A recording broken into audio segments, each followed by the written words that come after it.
नमस्कार। विधिक रक्षा में एक बार फिर से आप सभी का स्वागत है।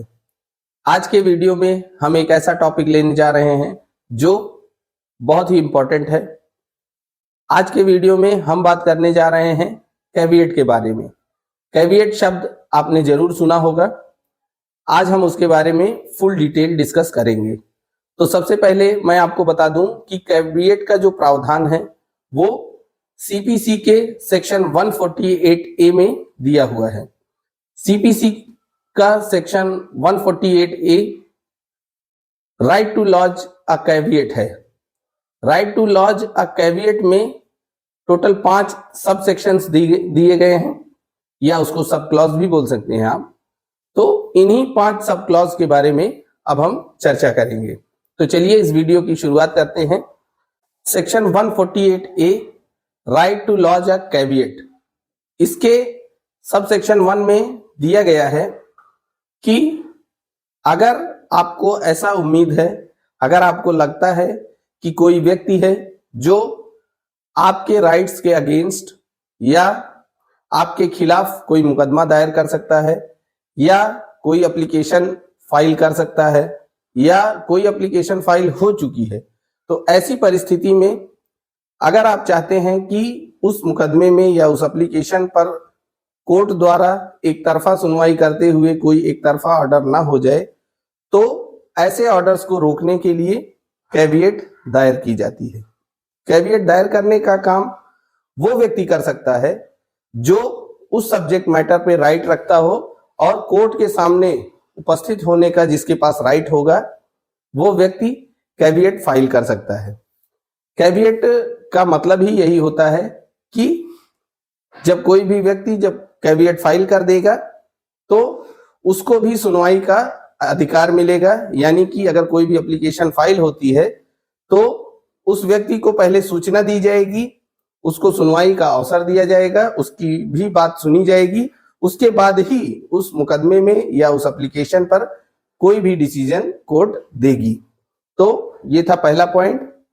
दूसरे पॉइंट में ये है कि जो व्यक्ति कैविएट फाइल करेगा उसको कैविएटर बोलते हैं। तो ये कैविएटर की ड्यूटी है कि जब भी वो कैविएट फाइल करेगा तो जो व्यक्ति एप्लीकेशन देने वाला है या मुकदमा दायर करने वाला है, एप्लीकेंट जो है, उस एप्लीकेंट को उस कैविएट की नोटिस भेजेगा और ये नोटिस रजिस्टर्ड पोस्ट से भेजी जाएगी और विथ एक्नॉलेजमेंट ड्यू के साथ भेजी जाएगी। और इसके बाद तीसरा पॉइंट आता है। तीसरे पॉइंट में यह है कि जब कोई कैविएट फाइल की गई है तो जब जो एप्लीकेशन फाइल होगी या जो मुकदमा दायर होगा, जब भी वो एप्लीकेशन कोर्ट के सामने आएगी या मुकदमा कोर्ट के सामने आएगा, तो ये कोर्ट की ड्यूटी है कि जो कैविएटर है उसको नोटिस भेजी जाए उस मुकदमे के रिगार्डिंग। यानी कि कैविएटर को ये सूचना दी जाए कि ये एप्लीकेशन फाइल कर दी गई है। चौथा पॉइंट है कि जहां पर जो कैविएट की नोटिस होगी वो अगर एप्लीकेंट को रिसीव हुई है, उसको सर्व हुई है, तो ये एप्लीकेंट की ड्यूटी है कि उसने जो भी एप्लीकेशन फाइल की है उस एप्लीकेशन की कॉपी कैविएटर के ही खर्चे पर उस एप्लीकेशन की कॉपी और उस एप्लीकेशन के सपोर्ट में जो उसने डॉक्यूमेंट्स दिए हैं उसकी भी कॉपी कैविएटर को प्रोवाइड कराए। और ये उसकी रिस्पॉन्सिबिलिटी है, उसको ये चीजें करानी ही करानी है। इसके बाद आता है पांचवा पॉइंट। पांचवें पॉइंट में ये बताया गया है कि जो कैविएट होगी, कैविएट की जो मियाद होगी या कैविएट का जो लिमिटेशन होगा वो 90 डेज का होगा। यानी कि जिस डेट को कैविएट लॉन्च की जा रही है उस तारीख से 90 दिनों तक कैविएट प्रभावी रहेगी। यानी कि अगर किसी सब्जेक्ट मैटर पर या कह लीजिए किसी प्रॉपर्टी पर या किसी जमीन पर कोई कैविएट फाइल की जाती है तो वो 90 दिन तक मान्य रहेगी। अगर 90 दिन के भीतर कोई एप्लीकेशन उस सब्जेक्ट मैटर पर होती है तो उस एप्लीकेशन की नोटिस कैविएटर को जाएगी। लेकिन अगर 90 दिन का समय बीत चुका है, उसके बाद कोई एप्लीकेशन फाइल होती है तो कैविएटर को कोई नोटिस नहीं जाएगी। अनलेस कि जो कैविएटर है वो फिर से एक फ्रेश कैविएट लॉन्च कर देता है उसी सब्जेक्ट मैटर पर। अगर 90 दिन का समय बीतने वाला है तो 90 दिन का समय बीतने से पहले पहले दूसरी कैविएट भी, नई कैविएट जो है लॉन्च हो जानी चाहिए, तब उस कैविएट का प्रभाव लगातार उस पर बना रहेगा। तो उम्मीद करता हूं कि आप सभी को कैविएट के बारे में समझ में आया होगा कि कैविएट होता क्या है।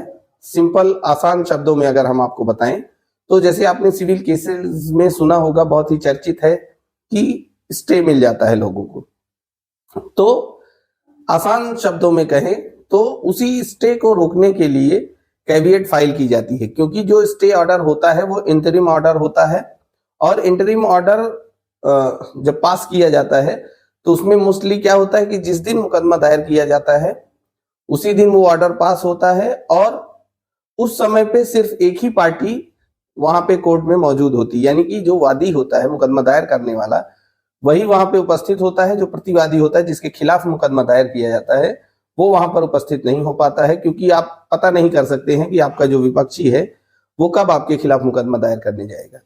तो इसमें क्या होता है कि कैविएट इसीलिए फाइल की जाती है ताकि उन लोगों को रोका जा सके या कोर्ट से ये बताया जा सके कि हमको भी कोई भी ऑर्डर पास करने से पहले सुनवाई का अवसर दिया जाए।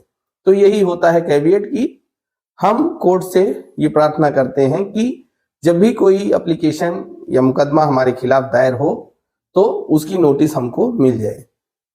तो यही है कैविएट। उम्मीद करता हूं आप सभी को समझ में आया होगा। समझ में आया हो तो मेरा निवेदन यही है कि अपने दोस्तों मित्रों जिनको भी लॉ की जानकारी चाहिए हो उन तक ये वीडियोस पहुंचाएं और आप हमारे वीडियोस को ढेर सारा प्यार देते आए हैं, ऐसे ही अपना प्यार बनाए रखें।